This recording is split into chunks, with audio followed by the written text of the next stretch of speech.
Namaskar, namaskar, namaskar. So in this video we will discuss what is cell junction. Before discussing cell junction, I have to tell one thing to you. This video have a little bit higher level of information than need. You can use it, it will be not completely irrelevant for you. For understanding in depth, this video is really very good. Okay, so first question is that what is cell junction? Student, cell junction is something, it's between two cells which will maybe it will be for fast communication between two cells, or it may be for uh, prevention of any kind of communication between two cells. It may be for holding two cells tightly. So it is something that is between two cells.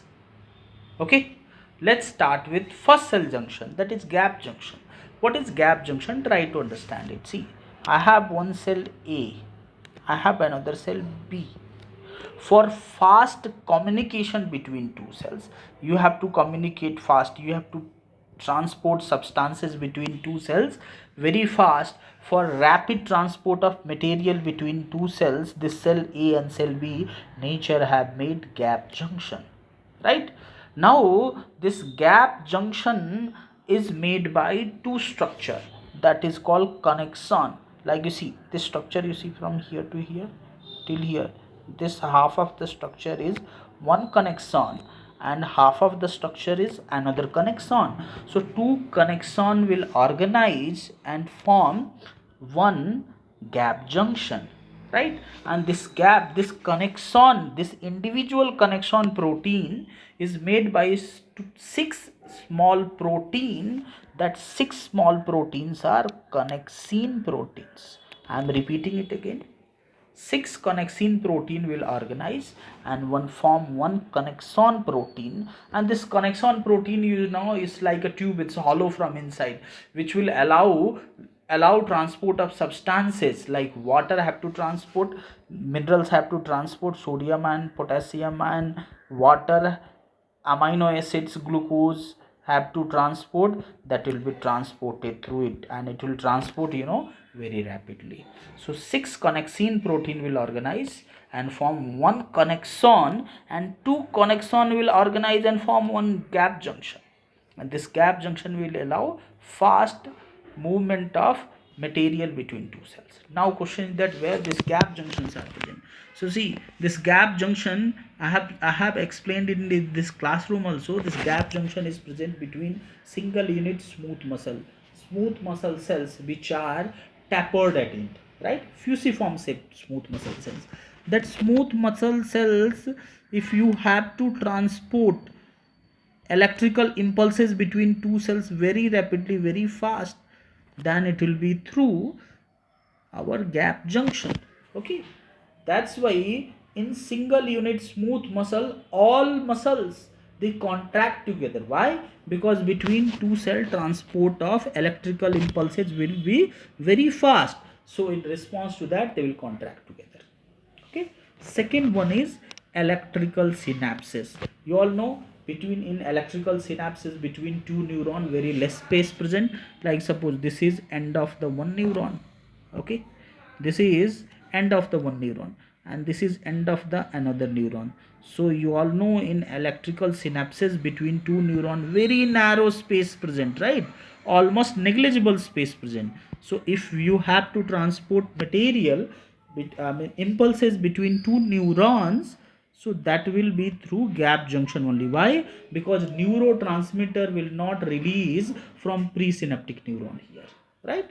So second one is electrical synapses for rapid transport of neural impulses from presynaptic neuron to postsynaptic neuron.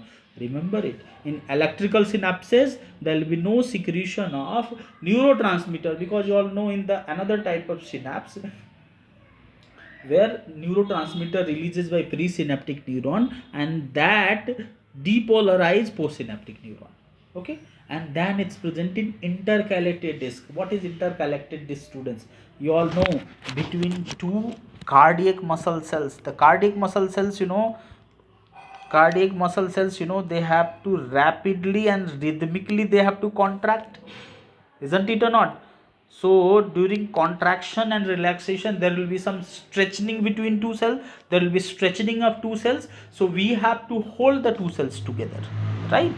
And not only that, we have to transport cardiac impulses also very fast between two cells, then only they will contract rapidly and then only they will contract rhythmically, right? So that's why nature have made intercalated disc. Intercalated disc is present between two cardiac muscle cells and it have gap junction.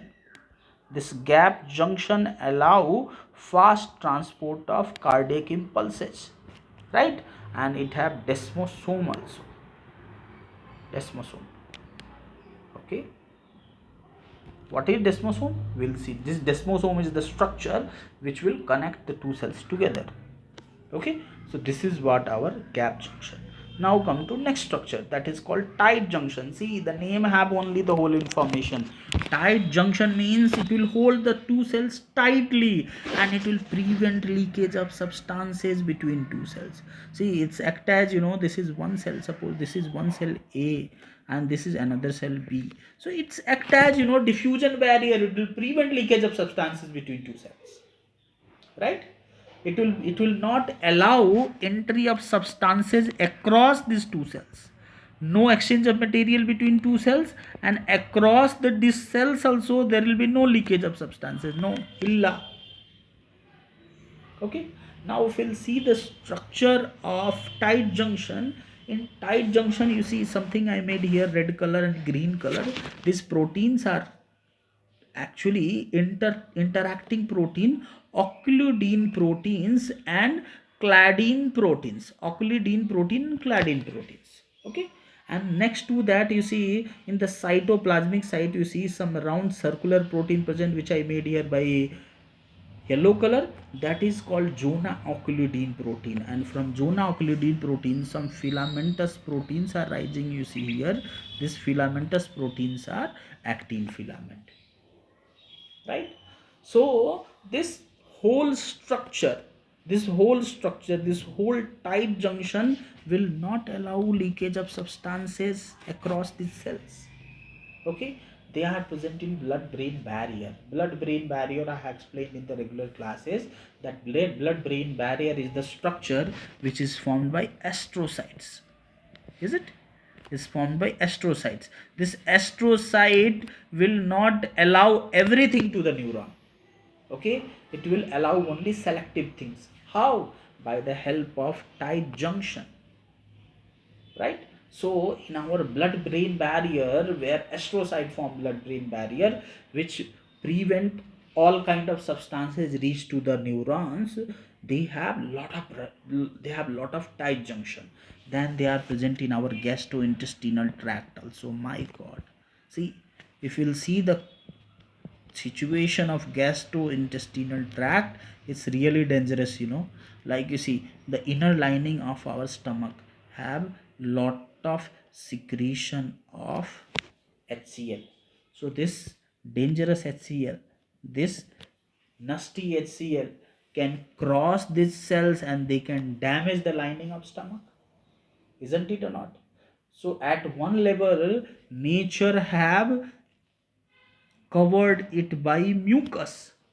Okay, and its second level between two cells, like this is one cell and this is another cells, so here tight junction present. So this tight junction will not allow leakage of HCl within the tissues, within the wall of stomach. Okay, so GIT, gastrointestinal tract also present. Okay, in our respiratory system also present, respiratory tract also present, and even in our kidneys also present. Kidney, kidney have the formation of urea, and urea if it will enter into the cells, if urea will cross the cells of the kidneys and they will enter in the deep of the kidney cells, they can cause even cancer also there, right? So nature have made their tight junctions. Okay, so this is what our tight junction which prevent. Yeah, one very important point, you see proximal convoluted tubule. In proximal convoluted tubule, proximal convoluted tubule, the first convoluted part of the nephron, where special type of tight junctions are present, that is called leaky junction. So this leaky junction, will not allow everything, but it allows some selective material, like it's allow sodium ion, it's allow calcium ion, it's allow potassium ion and all. So selective ions will be which going to cross this leaky junction. This leaky junction is specialized tight junction, but everything will not cross it. Okay. So we discussed gap junction, then we discussed tight junction. Now come to adhering junction. Students, this adhering junction, this adhering junction will hold the two cells together. Yes, and it provides some kind of resistance. It's provide resistance to shearing, breaking, damaging from the abrasive forces, from shearing forces. In our body there are many tissue who have to stretch always, right? So in stretching it's possible the cells will damage. Okay, so this adhering junction will hold the two cells together, and it will resist from this shearing or abrasive forces. From these damaging forces they will protect it, right? Now they are more basal to our tight junction, where this adhering junction. Okay, yeah, what is structure, I mean, the what about the structure of adhering junction, students? See, this is one cell, cell A. This is another cell, cell B.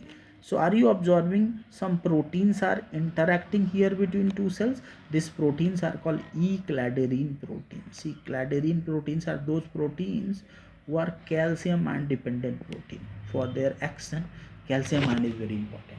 So two E-claddering proteins are interacting. Next to that, vinculin protein present. You see here, this is vinculin protein present, and next to that one plate like protein, that is catenin protein present, and then many fibers are present here, that is actin fibers. Okay, hello, here also actin filaments are present. Tight junction also, actin filament are anchoring toward the cytoplasm, and here also actin filament is anchoring toward the cytoplasm in adhering junction, right? Okay, now where they are present? They are present in our gastrointestinal tract, because that gastrointestinal tract have to stretch. Our lung alveoli have to always inflate, right? So if adhering junction will not present, they will damage immediately. Urinary bladder have to stretch like anything, you all know, right? So even in urinary bladder also it's present, right? Blood vessels also present. Blood vessels have, when blood pressure will increase, they have to stretch, right?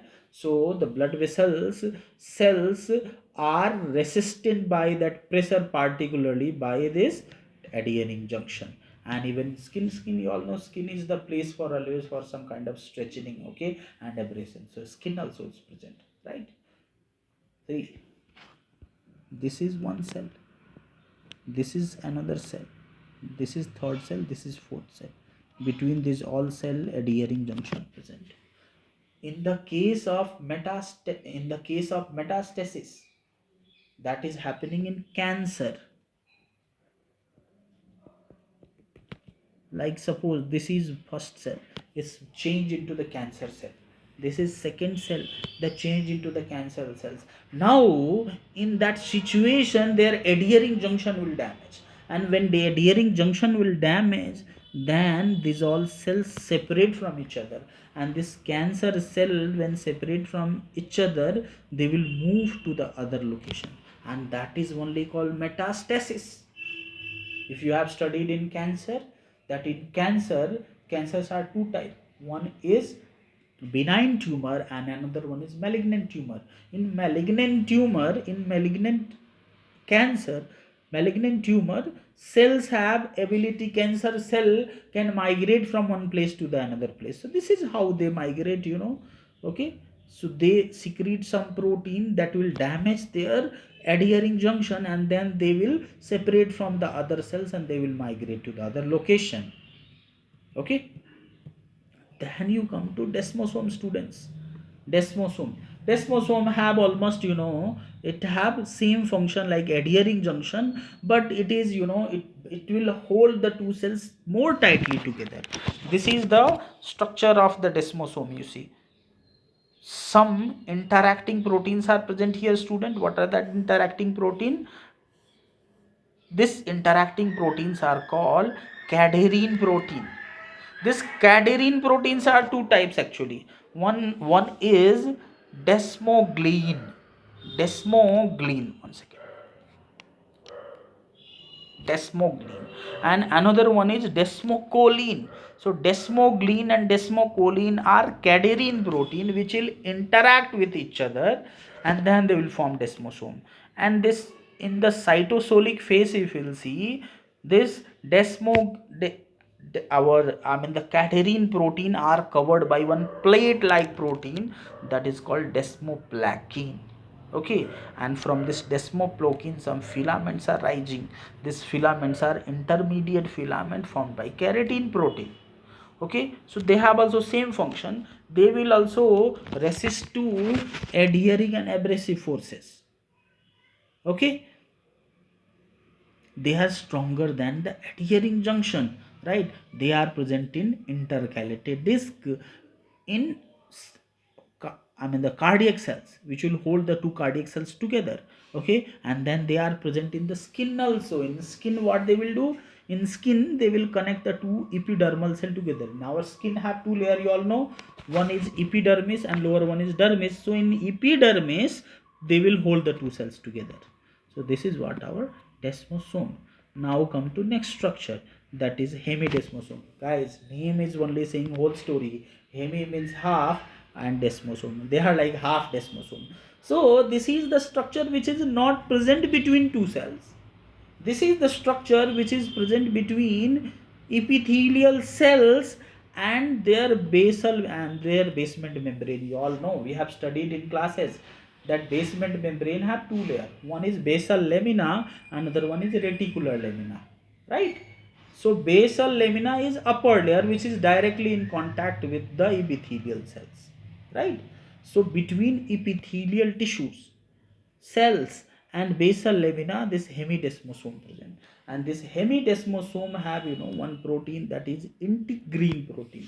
This integrin protein, is integrated into their plasma membrane, and then they have intermediate filament which is connected with basal lamina, right? So it is something for connecting the epithelial tissue to the basal lamina basement membrane. So in this video we covered what are hemidesmosome, we covered what are the desmosome, which is something which will resist the resist to adhering and abrasive forces, and then we discuss what is adhering junction, that have also same function. And then for rapid transport of material between two cells we have gap junction, and then we have tight junctions which will prevent leakage of substances in two cells. Remaining we'll see in next video.